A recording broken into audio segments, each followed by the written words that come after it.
Ya, Assalamualaikum warahmatullahi wabarakatuh. Pemirsa, kembali lagi dalam program talk show yang akan menemani istirahat Anda. Dan saya bersama Pak Agus Mudeni ST, merupakan Kabid di bidang Kepala OPTD. Kepala UPTD nih, Pak. Ya. Kepala UPTD Pengujian kendaraan bermotor. Pengujian Kendaraan Bermotor. Nah, sesuai dengan bidangnya Pak Agus ya. Jadi topik kita untuk hari ini penyelenggaraan operasional pengujian kendaraan bermotor di wilayah Kota Banda Aceh. Nah, berbicara tentang penyelenggaraan ataupun pengujian kendaraan bermotor ini, Pak. Sebenarnya apa sih pentingnya harus dilakukan pengujian kendaraan bermotor ini? Jadi pengujian ini bukan sebenarnya ada salah satu kegiatan yang kita lakukan untuk mengantisipasi terjadinya kecelakaan yang disebabkan oleh kendaraan. Di mana dari Dinas Perhubungan sendiri mempunyai kewajiban untuk mengelola kendaraan itu supaya layak jalan. Nah, yang bisa dioperasikan di jalan, artinya mereka harus melakukan pengujian secara teknis. Nah, jadi tujuannya apa sih pentingnya? Jawabannya adalah untuk kenyamanan dan juga keselamatan dalam berkendaraan. Benar jadi sekali. memang kendaraan itu harus diuji secara berkala setiap bulannya ini, Pak ya, minimal 6 bulan itu sekali 6 bulan per sekali. periode. Baik. Nah, Karena memang tujuannya memang untuk menjamin keselamatan juga secara teknis, dan juga di pengujian itu kita juga mengukur pencemaran lingkungan, mencegah terjadi pencemaran lingkungan yang disebabkan oleh kendaraan tadi. Baik. Emisi gas buangnya tadi itu kan. Kaitannya juga dengan lingkungan ya, Pak. Lingkungan menjaga juga, ya.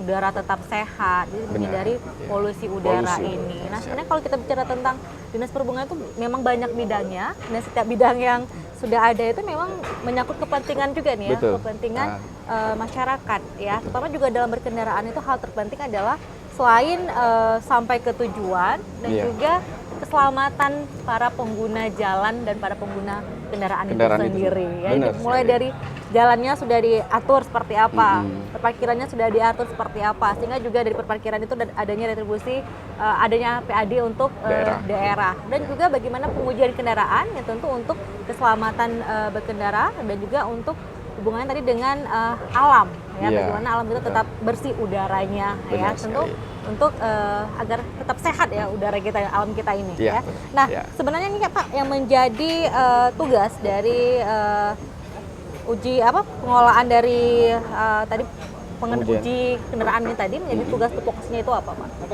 Jadi tugas utama di situ kita adalah memastikan kelayakan jalan dan pemenuhan persyaratan teknis. Nah, sehingga kendaraan tadi bisa dinyatakan layak jalan. Nah, di dalam pemeriksaan kita, dari alur pertama dia melakukan pendaftaran dulu. Nah, saat dia melakukan pendaftaran, mereka juga memenuhi beberapa persyaratan.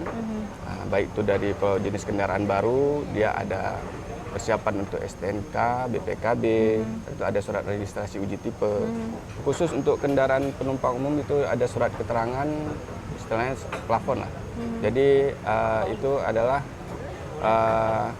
persyaratan mereka untuk mendapat trayek, izin trayek. Jadi kita maunya semua kendaraan penumpang umum itu memiliki izin trayek sebelumnya. Selanjutnya mereka pada saat melakukan pemeriksaan itu kita ada dua. Pertama melakukan secara teknis, secara visual prauji. Itu pemeriksaan mulai dari lampu, fisik bodi kendaraan, ban, segala macam. Itu secara visual. Nah, sedangkan untuk menyatakan dia layak jalan kan menggunakan alat mekanis. Nah, itu semua dengan ambang batas. Jadi mulai diuji dari emisinya, dari remnya, dari lampunya, dan juga dari speedo ya, kecepatan. Nah, jadi apabila semua unsur ini terpenuhi, maka kita akan buatkan berita acara, dan setelah dinyatakan lulus, mereka akan mendapatkan bukti lulus uji tadi. Nah, bukti lulus uji itulah yang menyatakan mereka layak jalan untuk saat ini.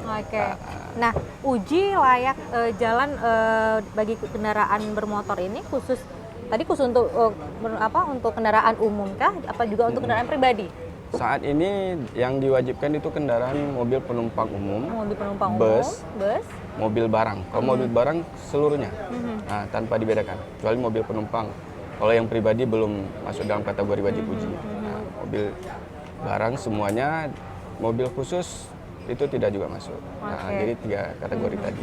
Tadi ada mobil penumpang, penumpang kemudian umum, penumpang umum, mobil bus, mobil barang. mobil barang. Iya. Nah ini memang wajib uji kendaraan secara Iya, betul, berkala. Tapi betul. mungkin untuk mobil pribadi ini wewenang dan juga kewajiban Mm-mm. para pemilik Saat ini kendaraan menjadi Pak, ya? pemilik yang ini bertanggung jawab. Atau Jadi juga- mereka kan ada buku servis yang mereka harus mengikuti itunya. Artinya ada juga kesadaran diri sendiri dalam berkendaraan. Tentu juga untuk kenyamanan dalam penggunaan sendiri pada penumpang yang lain, keluarga dan sebagainya. Ya. Tadi yang menjadi wewenang dari Dinas Perhubungan itu khusus untuk Khusus tiga yang, kategori iya. kendaraan tadi. Baik Betul. kendaraan umum khususnya tadi ada kendaraan penumpang ya. umum, Kemudian ada kendaraan bus dan juga Mobil barang. mobil barang ya, Ya. ataupun mobar. Ya. Nah, ini memang harus ada uji berkala itu setiap 6 bulan Setiap sekali. 6 bulan sekali. Oke. Nah, mungkin ini persyaratannya seperti apa ini Pak untuk uji berkala ini? Ya, dia kan ada beberapa persyaratan. Dia di situ di pengujian itu ada uji baru, Uji baru. pertama, uji berkala biasa, perpanjangan, ada yang mutasi, ada yang numpang uji, ada urubah bentuk. Jadi setiap persyaratannya ada satu poin yang berbeda. Iya. Nah, contohnya untuk yang mobil baru, Baik. dia wajib ada fotokopi BPKB, STNK, SRUT. SRUT itu merupakan acuan kita dalam mengukur dimensi kendaraan tadi. Nah, itu acuannya pertama. Oke. Jadi standarnya di situ. Dan kendaraan yang dihadirkan. Untuk yang uji numpang uji, dia ada melampirkan surat rekomendasi numpang uji dari daerah asal. Iya. Nah, setelah itu ada baru kita boleh melakukan uji. Selain kan ini kendaraan orang mau numpang kita diizinkan tidak dari sana. Nah, jadi kalau sudah ada surat itu tadi, kita boleh melanjutkan lagi. Oke. Baik, artinya yang memiliki kendaraan tadi kendaraan penumpang ini dan mereka yang mungkin juga yang punya usaha di bidang tersebut. Nah, ini para pemilik usaha sebenarnya memahami tidak Pak aturan-aturan seperti ini? Oh ya. Sekarang karena sudah berjalan beberapa tahun, mereka sih sudah mengetahui persyaratan yang harus disiapkan. Untuk mobil baru tadi seperti saya bilang harus ada surat keterangan dari Dinas Perhubungan Provinsi untuk keberadaan trayeknya mereka nanti kan. Iya. Jadi para pengusaha angkutan penumpang itu sudah tahu. Dan mereka juga sudah meminta selalu ke Dinas Perhubungan. Saya sarankan juga kepada pemilik yang bergabung ke perusahaan untuk selalu minta surat itu. Karena itu jaminan mereka untuk mendapatkan izin trayek yang akan diurus ke depan. Oke, Ya. baik. Nah, tadi artinya para pemilik usaha, pemilik kendaraan tersebut tentu sudah tahu aturan-aturannya Iya, seperti betul. apa yang harus dilakukan ya. Terkait dengan tarif ini Pak, Iya. mungkin itu tarifnya seperti apa Pak? Kalau tarif kita berhubungan dengan istilah kita JBB, jerat yang diperbolehkan, Iya. jerat jenis yang diperbolehkan. Itu kategorinya dari yang terkecil itu ada sekitar 75.000, yang sedang berkisar di antara 125-150, dan maksimum harga di kita sampai dengan 205.000. Baik, itu bergantung dengan jenis mobilnya Jenis atau mobilnya. ukurannya atau bagaimana? Ya, JBB tadi membedakan kendaraannya tadi. Kendaraannya tadi. Semakin besar JBB-nya, semakin besar pula kendaraan yang Oke, baik. ditunjukkan. Jadi memang sudah ada tarif yang Sudah ada tarif yang ditentukan ditetapkan juga. Oke, sesuai dan- dengan JBB tadi. Oke, baik. Nah, tadi mungkin ada tidak Pak masyarakat yang maksudnya pemilik usaha tadi itu Iya. mungkin yang tidak melakukan kewajiban seperti ini untuk uji kendaraannya? Banyak sih, Natu. Sebenarnya banyak ya, Banyak Pak? ya. Selama ini yang aktif itu kan mereka yang rutinitasnya terus berjalan, yang terus diakomodir sama pihak perusahaan. Iya. Sedangkan yang mereka masih memakai nama perusahaan dan tidak masuk di loket, itu yang sering tidak melakukan uji. Oke, mereka memakai nama perusahaan, tetapi Tapi tidak masuk ke perusahaan itu tadi. Perusahaan Mungkin tersebut. karena tahun mobil sudah terlalu jauh. Jadi yang seperti itu biasanya terjaring pada saat kita lakukan razia-razia gitu aja, pengawasan. Kalau untuk kesadaran mereka datang mungkin masih tergolong rendah ya. Nah, jadi sebenarnya kita ada upaya sih untuk membuat satu sistem berupa SMS gateway untuk pemberitahuan. Cuman ini mungkin akan berlaku di akhir tahun ini lah kita upayakan. Baik, Jadi ini- setidaknya ada pemberitahuan ke mereka bahwa kirnya sudah mati. Oke. Kadang-kadang masyarakat ini apa? Pemilik Banyak kendaraan lupanya, Pak, ya? dia melihat oh STNK-nya belum mati, berarti kirnya dianggap juga belum mati. Oke, padahal sebenarnya berbeda.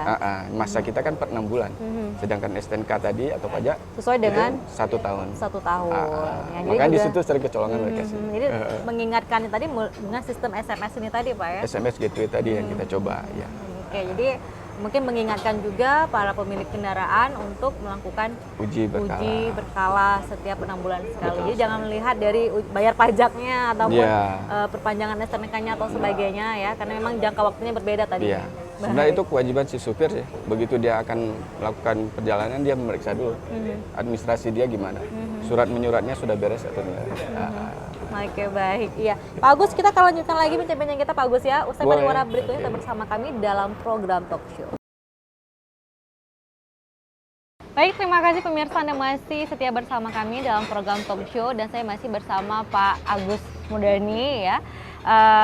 Topik kita yang bahas hari ini penyelenggaraan operasional pengujian kendaraan bermotor di Kota Banda Aceh. Ya. Nah, tadi bicara tentang bagaimana setiap kendaraan itu wajib melakukan pengujian berkala setiap 6 bulan sekali.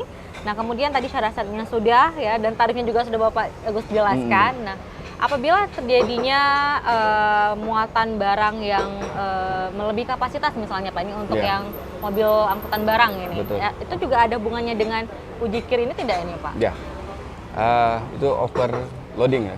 Sekarang lagi ngetren. Iya benar. Karena juga kita banyak viral juga nih Pak, ada beberapa truk ataupun bus yang muatannya juga melebihi. Kalau untuk mobil barang sebenarnya di pengujian kita sudah menetapkan berapa jumlah barang yang boleh diangkut. Nah, tapi terkadang di lapangan sering dilanggar. Nah, jadi kalau yang melanggar itu dari kami sendiri kan tidak bisa menyampaikan ke mereka karena posisinya di lapangan. Itu merupakan wadahnya dari pihak pengawas, dari pengawasan. Ya, pengawasan ini siapa ini Pak? Berwenang? Itu ada di jembatan timbang dan ada juga bagian operasional kita. Jadi mereka yang melihat misalnya daya angkutnya sudah melebihi dan cara mengangkutnya salah, mereka boleh melakukan tindakan gitu kan. Kalau kita tetap menentukan di pengujian itu kita menimbang dan kita memberikan batasan maksimum berat yang boleh dibawa. Ya, jadi kalau mereka mengacukan ke situ, saya rasa kendaraan tidak ada yang bermasalah. Dia apabila terlalu over, dia berefek kepada kekuatan rem. Jadi kekuatan remnya tidak akan mampu mendukung dengan beban yang lebih dari yang kita berikan tadi. Karena kita efisiensi rem itu minimal 50% dari berat kendaraan. Kendaraan itu sendiri yang kosong padahal masa itu. Jadi kalau ditambah dengan beban lebih besar, dia bukan kapasitas dia kan remnya tidak akan mampu menahan. Itu merupakan salah satu faktor resiko. Kalau kita telik lagi nih Pak, banyak kasus mungkin terjadinya kecelakaan untuk mobil barang ini ya. Mungkin sebenarnya bukan remnya blong ini Pak ya. Di lapangan seperti apa? Karena memang temuan-temuannya seperti bukan itu menjadi alasannya. Umumnya selalu bilang rem blong, rem blong. Sebenarnya kalau yang kendaraan sudah diuji kan remnya sudah kita pastikan tidak baik, lulus uji. Tapi kalau kejadian di lapangan itu banyak faktor. Bisa jadi faktornya pertama dari manusianya, faktor jalan dan lingkungan. Terkadang yang lebih banyak itu ada dua sih, faktor jalan dan faktor manusianya. Itu faktor manusia dia sering tidak memahami sistem rem yang dia bawa tadi kendaraan. Contohnya pada saat menurun mobil barang, dia terus bermain dengan rem. Apabila terus dia tekan-tekan rem, itu akan menyebabkan kampas itu panas, sehingga dia tidak akan mampu untuk menahan lagi. Nah, padahal teknisnya pada saat dia menurun, dia bisa menggunakan persneling yang lebih kecil, sehingga membantu untuk penurunan lebih cepat. Jadi situ kan perlu pemahaman kepada para sopir, bagaimana cara pengereman yang benar. Gitu. Yang benar seperti apa. Dan juga sekarang ini kalau misalnya jalan yang kita punya, jalan itu kelas berapa sih? Kelas berapa standarnya seperti apa? Tapi kalau saat ini kita lihat bukan belum ya, masih belum memenuhi standar yang dari PU-nya sih, ya kan? Berapa jalur, berapa itunya. Jadi sekarang contoh jalan provinsi yang arah ke timur, space-nya kan cuma untuk dua space, dua lajur kan. Nah, minimal dia kan ada 4, setiap jalur punya 2 lajur. Itu idealnya seperti jalan tol lah. Nah, itu faktor dari jalan tadi. Oke, baik. Nah sebenarnya ada tidak Pak ini dari Dinas Perhubungan sendiri untuk mengedukasi para supir ini tadi, Pak? Kalau di Dinas Perhubungan Kota mungkin belum, tapi itu mungkin lebih kepada Dinas Perhubungan Provinsi, mereka selaku pembina, kan, memberikan pelatihan-pelatihan kepada itu. Untuk beberapa dinas perhubungan yang di luar sana seperti Jawa Timur sudah melakukan itu, sudah memberi edukasi seperti itu tadi. Nah, jadi mereka harus, masyarakat itu betul-betul paham cara mengemudi yang benar. Karena kan apabila mereka yang salah mudi, berefek resiko yang terlalu besar. Akan banyak memakan korban yang itu tadi. Oke, mungkin ada juga mungkin permintaan juga nih, mungkin karena di Aceh belum ini ya Pak ya, karena ini hal penting untuk menghindari ataupun menghindari kecelakaan berlalu lintas ya dengan berbagai, terutama bagi mereka yang supir untuk mobil angkutan, terutama juga angkutan barang yang mungkin barangnya juga berat ini Pak ya. Nah, mungkin kita juga harus mengajak juga nih dari Dinas Provinsi juga ya untuk kegiatan seperti ini mengedukasi para supir. Betul, sosialisasi seperti itu. Untuk uji kir sendiri ini Pak ya, mungkin tadi sudah dilakukan secara berkala. Mungkin kendala yang dihadapi saat melakukan uji kir ini apa Pak? Kalau dalam pelaksanaannya, kalau dengan masyarakat sendiri sih, masyarakat sudah terbiasa, jadi mereka tidak ada lagi kendala. Begitu sudah datang, mereka sudah tahu SOP kita, apa yang diuji, jadi mereka tidak ada yang komplain lagi. Cuma yang terkendala kita saat ini adalah dari dinas sendiri ya. Nah, kita kekurangan masih dari SDM-nya, masih belum terpenuhi semua tingkatan. Yang kedua juga tentang sarana untuk pelaksanaan Blue A ini sendiri, masih ada kekurangan-kekurangan. Dan karena ini memang harus menggunakan alat khusus ini, sekarang ini ya kita menerbitkan kartu uji elektronik, bukan berupa buku uji manual tapi elektronik, dan semua itu kan berhubungan dengan IT dan perangkat juga. Saat ini kita masih belum maksimal dalam hal itu, tapi kita terus berupaya untuk memenuhi kekurangan itu tadi. Artinya juga sekarang sudah serba elektronik ya, serba digital, ini juga hasil ujinya dikeluarkan juga secara elektronik dan itu juga bisa diakses langsung bahwa kendaraan ini layak uji atau tidak, itu bisa dilihat secara di dalam digital. Bukti lulus itu ada 3 komponennya, ada 1 kartu uji, yang kedua itu ada sertifikat uji, dan satu lagi stiker RFID. Nah, jadi untuk melihat masa berlaku secara di dalam aplikasinya, kita bisa menyekannya di barcode sertifikat uji tadi. Nah, kalau untuk di kartu uji sendiri itu kan harus menggunakan RFID yang ada di kantor kita. Jadi kalau memang di lapangan misalnya ada petugas yang maksudnya ragu nih, ini asli atau tidak gitu, mereka cukup lakukan scan untuk barcode tadi. Scan di barcode-nya langsung keluar, baru muncul sesuai nggak data yang ada. Disesuaikan datanya, ini benar atau tidak, ini palsu atau tidak ya. Karena memang kecurangan itu juga banyak tetap terjadi ini Pak ya. Nah kalau mungkin kita bicara tentang sanksi, nah mungkin untuk kalau yang tidak menggunakan helm sanksinya jelas, mungkin untuk pengendara yang lain tidak membayar pajak sanksinya jelas, dan yang lainnya sanksinya jelas. Nah mungkin untuk mereka yang tidak melakukan uji kir itu kadang ada razianya juga nih Pak ya, razia khusus untuk kendaraan barang dan angkutan. Untuk khusus razia itu adalah uji kirnya. Itu selama ini masih sering dilakukan atau bagaimana Pak? Kalau Dinas Perhubungan Kota Banda Aceh kita rutin setiap minggu 1 kali. Setiap minggu 1 kali? Sekali. Itu posnya, titiknya? Itu random sih, pindah-pindah. Jadi kita tidak bertumpu satu tempat, jadi berpindah-pindah. Kita kan mencari nih, menjaring. Baik, ingat juga wilayah Kota Banda Aceh kan ada batas wilayah, tidak boleh dilalui kendaraan angkutan barang, kendaraan umum yang lainnya. Karena yang kita buat razia umumnya di daerah perbatasan. Nah, kalaupun mereka melanggar kan cuma daerah pinggiran, nah di situ yang kita jaring. Baik. Temuan selama ini seperti apa Pak? Ya ada, maksudnya yang terjaring di situ lumayan lah. Cuman efeknya itu tadi, efeknya kepada yang lain yang tidak terjaring. Jadi kan informasi dari rekan-rekan yang kena razia, ini setiap minggu ada razia. Jadi mereka pada datang, sedang sendiri pada datang untuk melakukan razia. Itu uji kir berkala tadi. Mungkin para sopir juga minta sekali-kali diadakan uji kir secara berkala ini secara gratis mungkin ini Pak? Itu kembali ke daerah sih. Ke daerahnya nih Pak. Ya, mungkin juga ini untuk meningkatkan kesadaran setiap kendaraan ini sudah disediakan oleh pemerintah daerahnya gratis, ayo dimanfaatkan Ya, mungkin betul. ini Pak ya. Seperti adanya pemutihan pajak dan sebagainya ya. Jadi Cuman karena lebih tertata. kalau kita kan tarif kirnya kecil, tidak sebanding dengan pajak kan. Pajak yang Cuma lain karena di kita kendaraan. retribusi kan. Retribusi cuma paling 100.000 untuk 6 bulan. Kalau Baik. dibagi per hari cuma sekitar 2.000-an. Oke. Iya. Jadi yang lebih penting adalah meningkatkan kesadaran ini Pak. Kesadarannya para, itu. Pemilik kendaraan tersebut, para sopirnya untuk Betul. melakukan uji kir secara berkala ini. Betul. Baik. Nah, mungkin Pak program ke depan apa ini Pak yang terpikirkan sama Bapak sendiri, Pak Agus sendiri melihat agar masyarakat ataupun pemilik kendaraan juga tertib untuk uji kir ini? Kita sempat pikir sih untuk bagaimana masyarakat itu mau melakukan pengujian. Kalau kita lihat secara kesadaran itu masih agak kurang. Iya. Cuman kita ada melakukan satu inovasi itu bekerja sama dengan BPKK, itu BPKK. dengan Samsat, Iya. Samsat bahwa selama ini kan kendaraan penumpang dan barang umum itu kan mendapat insentif. Nah, jadi kita minta salah satu syarat itu dimasukkan bukti lulus uji KIR untuk mereka mendapatkan insentif tadi. Artinya apa? Pada saat mereka ingin membayar pajak, mereka harus bisa menunjukkan bukti lulus uji. Setelah itu mereka baru akan mendapatkan insentif pengurangan pajak tadi itu. Insentif untuk Pajak kendaraan pajak bermotor. kendaraan bermotornya.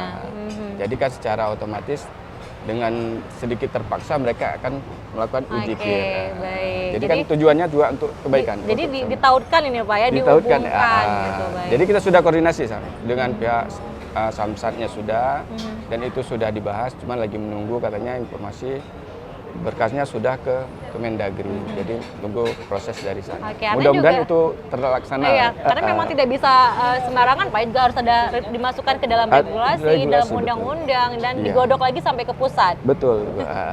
Kita dan- berharap itu bisa terselenggara Oke, lah. baru nanti disahkan oleh Mendagri, baru dikirimkan lagi ke daerah, kemudian baru Jadi ya, betul. disahkan. Jadi satu payung hukum untuk kita Jadi satu bersama. payung hukum yang mungkin juga lebih memudahkan untuk dinas perhubungan sendiri, dan sebenarnya juga mengajak ataupun meningkatkan kesadaran masyarakat juga ini. Jadi dan kerja juga sekaligus sebenarnya Pak ya, sekaligus bayar pajaknya, sekaligus Pengujiannya. penguji kirnya juga ya. Dan artinya itu sudah nanti satu payung. akan berlaku seluruh Aceh. Kalau ini memang disetujui, bukan Oke. cuma Kota Banda Aceh. Artinya Mungkin- seluruh Aceh akan melakukan hal yang sama. Mungkin kebijakan ini sudah diberlakukan tidak Pak di provinsi lain ini? Secara itu belum Belum ya? ada. Oke, mudah-mudahan di provinsi aja sebagai pencetus ini. Sebagai contoh dan juga bisa proyek, ditiru di mudah-mudahan. provinsi lain juga Betul. ini. Baik Pak Agus. Ya Pak Agus, kita akan beri sejenak lagi Pak Agus, kita akan sambung lagi pemirsa di rumah usai pariwara berikut ini. Ya pemirsa, terima kasih Anda masih bersama kami di sini dalam program Talk Show. Masih bersama Felena, juga saya bersama Pak Agus ini ya. Pak Agus melihat bahwa sudah banyak hal-hal yang dilakukan dan program ke depannya sudah Bapak utarakan juga. Mungkin harapan ke depan ini untuk para pengguna kendaraan apa ini Pak Agus? Paling kita bisa mengimbau kepada pemilik kendaraan wajib uji, mari melakukan pengujian kendaraannya setiap 6 bulan sekali. Baik. Demi terciptanya kendaraan yang berkeselamatan dan juga demi terciptanya keselamatan kita bersama. Oke, untuk para supir khususnya nih Pak apa? Bagi para supir, ya setiap mereka akan bawa kendaraan, pertama pastikan dulu surat-suratnya masih dalam keadaan lengkap dan Baik. hidup. Yang kedua, pastikan kendaraannya selalu dicek, baik yang kecil-kecil, baik dari minyak rem, kondisi lampu segala macam. Pastikan kendaraannya sudah prima, Baik. baru lakukan perjalanan. Dan jangan lupa mempelajari sistem kendaraan yang Anda bawa. Ya, karena itu faktor utama yang sangat penting. Baik, baik. Terima kasih Pak Agus atas kesempatan hari ini dan pemirsa di rumah juga atas perhatian Anda. Semoga apa yang kita sampaikan hari ini juga bermanfaat dan juga bisa mengedukasi pemirsa di rumah dan juga khususnya para pemilik kendaraan ya, para supir ya, bagaimana untuk melakukan setiap berkalanya uji KIR ini, tentu untuk keselamatan dalam berkendara. Baik, saya Felina pamit, sampai jumpa. Wassalamualaikum warahmatullahi wabarakatuh. Salam.